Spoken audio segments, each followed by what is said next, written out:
마지막 부분 41절 이하를 보십시오. 11장 마지막 부분 41절 이하를 보십시오. 이스라엘 역대 왕들의 사기 중에서 솔로몬의 그 실록편을 보면 솔로몬은 자기 아버지 다윗과 마찬가지로 40년간 이스라엘을 다스렸다고 합니다. 이스라엘을 치리했다고 합니다. 학자들은 솔로몬이 왕위에 오른 때를 20세 전으로 봅니다. 따라서 약 60세까지 이스라엘을 통치해서 40년간 왕위에 있었다는 겁니다.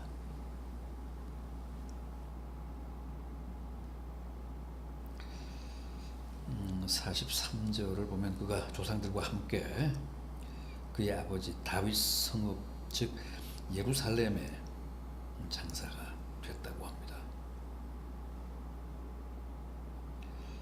이 열왕기상 2장 10절을 보면 다윗도 그 다윗성에 장사됐다고 했는데 다윗의 아들인 솔로몬도 죽어서 다윗 성읍 예루살렘에 이제 아버지 곁에 장사가 됐다는 뜻입니다. 그런데 열왕기서에는 솔로몬의 생애 마지막 부분이 다소 생략된 감이 없지 않습니다. 그렇지 않습니까? 나이가 들어 이방 출신의 여러 왕후들과 후궁들의 미혹으로 하나님을 등지고 우상 숭배에 깊이 빠졌던 그가 죽기 전에는 다시 회개하고 하나님께 돌아왔잖아요.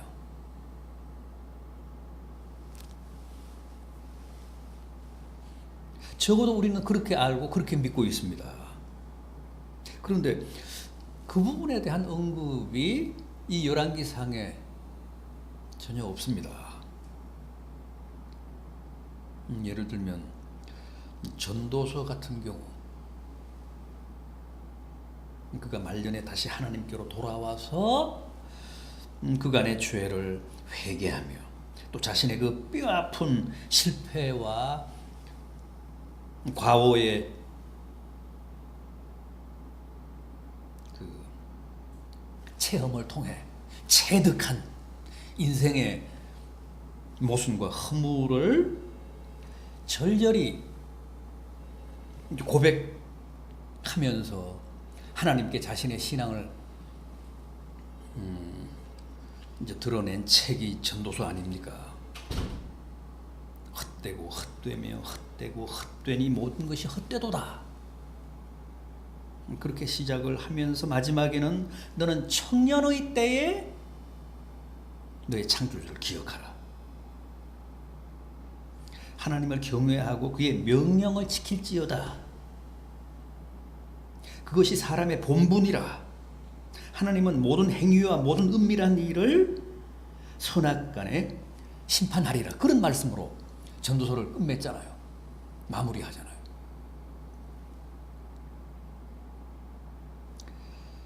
그러니까 틀림없이 마지막에는 죽기 전에는 솔로몬이 다시 하나님께로 돌아와서 회개하고 전도서도 쓰고 그랬는데 그 부분에 대한 언급이 한마디도 없습니다. 역대하를 보면 역대하 11장 17절을 보면 무리가 3년 동안 다윗과 솔로몬의 길을 행하였기 때문에 하나님이 유다를 축복했다는 말씀이 나옵니다. 그러니까 성경도 기본적으로는 솔로몬의 생애를 긍정적으로 평가하고 있다는 뜻입니다. 유다 백성들이 다윗과 솔로몬의 길을 3년 동안 잘 갔기 때문에 하나님이 유다 백성을 축복했다는 말씀이거든요. 그런데 어쨌든 이 열왕기상에는 솔로몬의 그 생애 마지막 부분이 나오는 이 열왕기상에는 솔로몬의 회개 부분이 전혀 안 나타나고 있습니다. 회개에 대한 언급이 전혀 없습니다. 젊을 때는 하나님 뜻에 충실했던 그가 늙어서는 큰 죄를 짓고 하나님의 진노를 사서 네 자식 때에 가서는 나라가 둘로 쪼개질 것이다. 분단될 것이다. 남북으로. 그런 선고까지, 그런 징계까지 받았지만 그래도 하나님이 그 영혼을 불쌍히 여기사 죽기 전에는 다시 회개하게 하셨는데, 그래서 그 영혼을 구원하셨는데, 그 부분에 대한 말씀은 전혀 안 나타나고 있습니다. 그리고 오늘 이제 본문이 이어지는데 이스라엘의 제4대 왕으로 솔로몬의 아들 르호보암이 왕위를 세습합니다. 계승합니다. 온 이스라엘이 세겜에 모여서 르호보암을 새로운 왕으로 이제 모시는 즉위식을 이제 개최했는데, 거기에서 주로 북쪽에 있는 지파들이 이 새로운 왕에게, 르호보암에게 호소를 합니다. 뭐라고 했습니까? 우리가 함께 본 본문 4절을 보십시오. 왕의 아버지가 우리의 멍에를 무겁게 하였으나 왕은 이제 왕의 아버지가 우리에게 시킨 고역과 매운 그 무거운 멍에를 가볍게 하소서. 그리하시면 우리가 왕을 섬기겠습니다.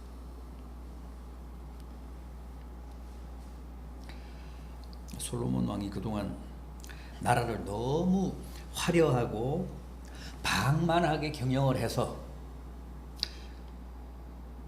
백성들이 많이 힘들었다는 거예요. 세금도 많이 내야 되고 또 노력 동원도 많이 당해서 부역도 많이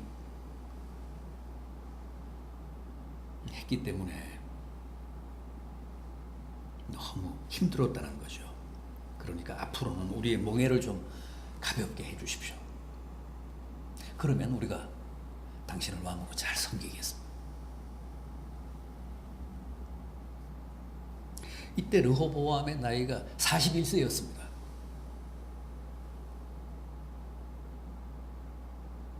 르호보암이 뭐라고 합니까? 내가 3일 후에 너희들의 그 말에 답해주겠다. 생각도 좀 하고 자문도 좀 구하고, 그래서 3일 후에 국정의 새로운 기조와 또 앞으로의 방향과 원칙을 널리 발표하겠노라.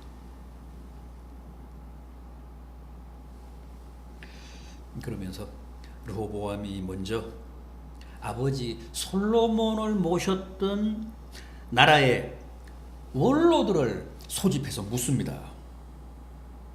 당신들은 나에게 무슨 충고를 하겠느냐? 이 백성들이 저렇게 나오니까, 저런 요구를 나에게 하니까 내가 어떻게 답했으면 좋겠느냐? 나라를 앞으로 어떻게 이끌어갔으면 좋겠느냐? 좀 답해보라며 자문을 구합니다. 원로들이 뭐라고 얘기했습니까? 7절을 보십시오. 대답하여 이르되 왕이 만일 오늘 이 백성을 섬기는 자가 되어 그들을 섬기고 좋은 말로 대답하여 이르시면 그들이 영원히 왕의 종이 되리이다.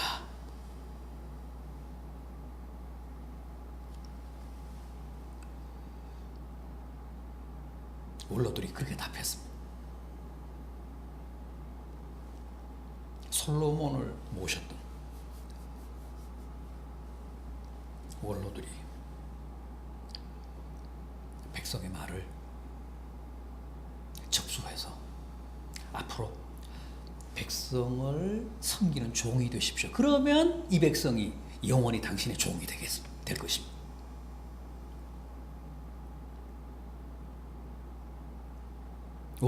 원로들의 말이 옳잖아요. 원로들의 그 충고가 옳았잖아요. 얼마나 지당한 말입니까? 왕이라고 백성들 위에 군림해서 백성들에게 나를 섬기라 그렇게 강요하면 어느 시대든 백성들의 반감을 사게 돼 있습니다. 오늘날도 마찬가지입니다. 나라도 사회도 교회도 지도자들이 백성이나 그 사회 그 공동체 성원들을 섬기겠다는 자세로 임해야지 권위를 부리고 무슨 뭐 권력을 휘두르고 남을 섬기기는커녕 항상 자기를 섬기라고 강요하고 그러면 그 지도자는 뭐 예나 지금이나 절대 성공하지 못합니다. 주님도 나는 섬김을 받으려 함이 아니라 섬기려고 왔노라 그랬잖아요.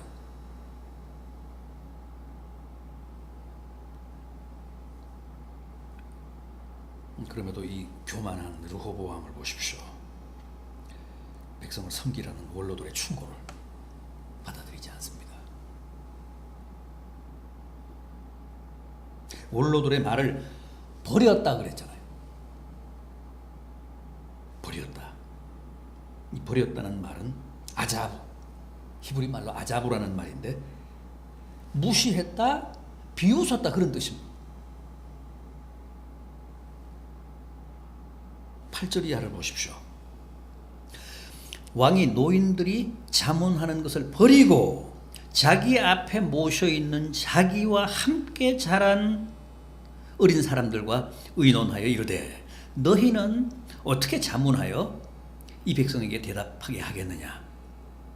백성이 내게 말하기를 왕의 아버지가 우리에게 매운 멍에를 가볍게 하라 하였느니라. 자기 앞에 모셔있는 자기와 함께 자라난 어린 사람들. 이건 무슨 말입니까? 지금 르호보암을 돕고 있는 참모들, 그러니까 완장찬 인수위원들,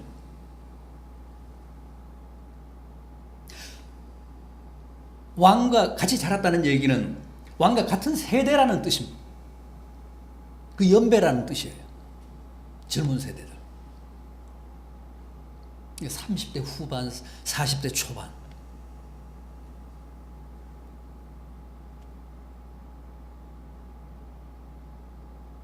원로들, 노인들은 지난 정권 사람들이고 지금의 참모들은 다 젊고 당연히 왕과 정서적으로 또 이념적으로 잘 맞는 그런 같은 세대 사람들입니다.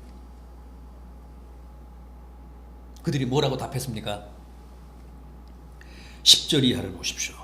함께 자라난 소년들이 왕께 아뢰어 이르되 이 백성들이 왕께 아뢰기를 왕의 부친이 우리의 멍에를 무겁게 하였으나 왕은 우리를 위하여 가볍게 하라 하였은즉 왕은 대답하기를 내 새끼손가락이 내 아버지의 허리보다 굵으니 내 아버지께서 너희에게 무거운 멍에를 매게 하였으나 이제 나는 너희의 멍에를 더욱 무겁게 할지라. 내 아버지는 채찍으로 너희를 징계하였으나 나는 전갈 채찍으로 너희를 징계하리라 하소서. 완전히 원로들과는 달랐습니다. 더 강하게, 더 혹독하게 백성들을 치리하겠다고 천명하라는 거예요.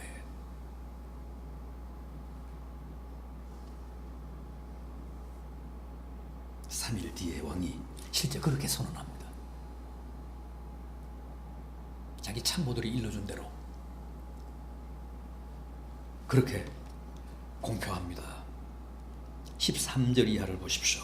왕이 포악한 말로 백성에게 대답할세 노인의 자문을 버리고 어린 사람들의 자문을 따라 그들에게 말하여 이르되 내 아버지는 너희의 멍에를 무겁게 하였으나 나는 너희의 멍에를 더욱 무겁게 할지라. 내 아버지는 채찍으로 너희를 징계하였으나 나는 정갈 채찍으로 너희를 징치하리라 하니라. 징계하고 치리하겠다, 다스리겠다, 징치하리라, 정갈 채찍으로.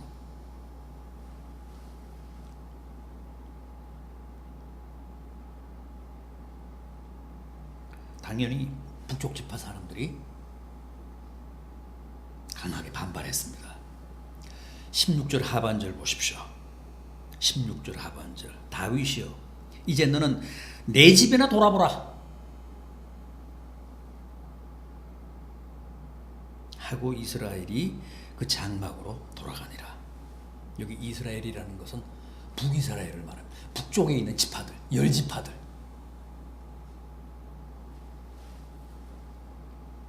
이제 다윗 가문은 니네 집이나 유다 지파나 돌봐라. 유다 지파의 왕 노릇만 해라. 그러면서 북이스라엘로 다 돌아갔다는 거예요. 북쪽에 사는 열 지파가.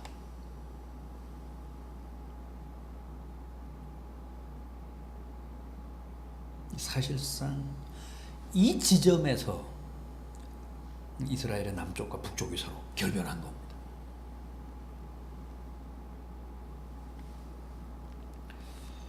음, 19절 보십시오. 이에 북이스라엘이 이스라엘의 집을 배반하여 오늘까지 이르렀더라.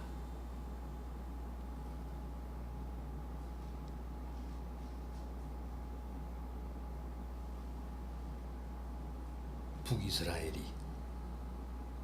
남쪽 유다 다윗의 집, 다윗과 솔로몬과 르호보암으로 이어지는 다윗 왕가의 전통을 버리고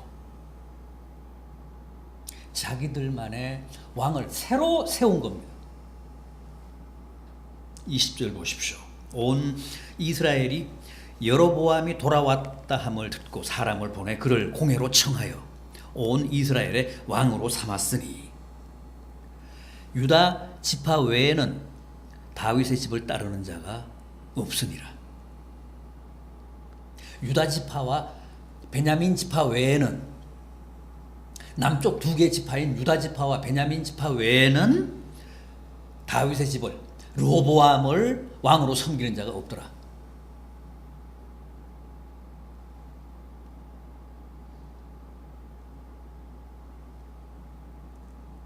솔로몬이 죽이려 했기 때문에 애국으로 망명했던 여로보암이 돌아오자 사람들이 그를 청해서 북이스라엘의 왕으로 삼았습니다.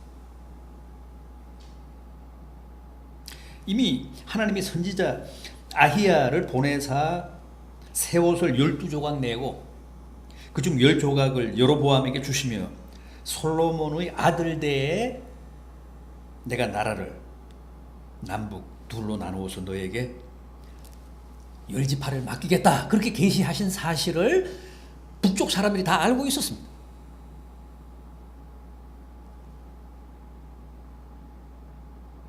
그래서 솔로몬을 피해 애국으로 망명 갔던 여로보암이 돌아오자 그를 자기들의 왕으로 옹립한 것.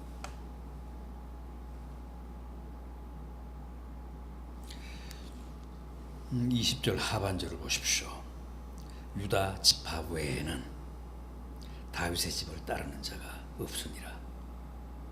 유다 지파와 베냐민 지파 외에는 다윗의 집, 다윗 왕가의 르호보암을 따르는 자가 없었고 나머지 북쪽 10개 지파는 다 르호보암이 아니라 여로보암을 왕으로 세우고 그를 따랐다는 겁니다.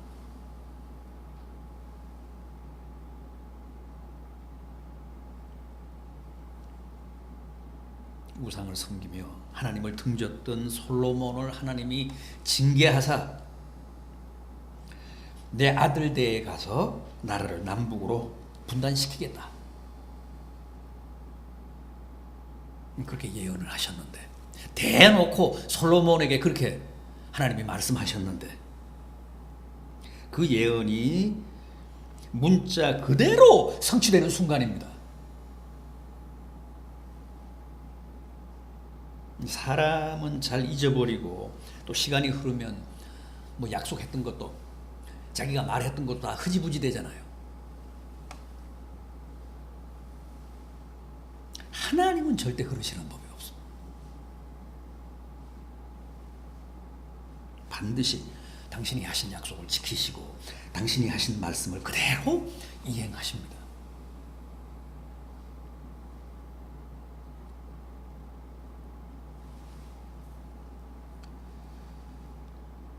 범죄했지만 말년에는 다시 솔로몬을 부르사 회개하고 전도서도 쓰게 하시고, 그래서 그 영혼을 구원하신 다음에 죽음을 맞게 하셨지만 당신이 하신 말씀, 솔로몬에 대한 당신의 징계는 그대로 집행을 하셔서 결국 이스라엘이 남북으로 분열되고 분단되어 지금 우리나라와 같은 형편, 우리 민족과 같은 운명에 처하게 하셨습니다.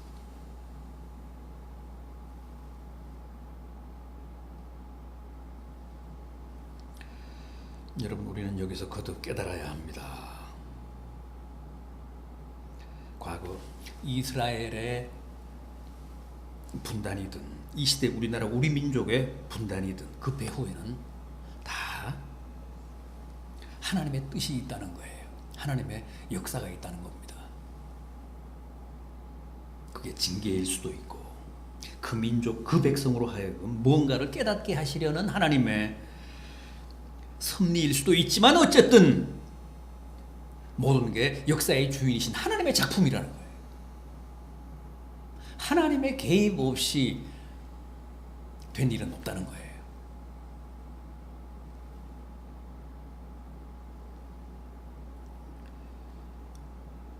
그게 바로 지난주에도 말씀을 드렸다시피 우리가 우리나라의 사정, 이 민족의 분단, 또 꼭 이루어야 할 남북한의 화해, 통일을 위해 하나님께 열심히 기도해야 할 이유입니다. 또 우리 믿는 자들에게 그런 책임이 있고 사명이 있다는 겁니다.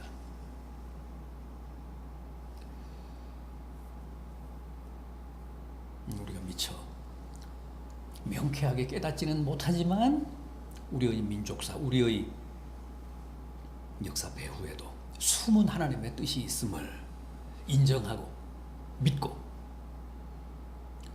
열심히 남북한의 통일과 또 남북한 민족의 화해를 위해 앞으로 더 열심히 기도해야 될 줄로 믿습니다. 오늘은 여기까지 하겠습니다. 기도하겠습니다. 주님,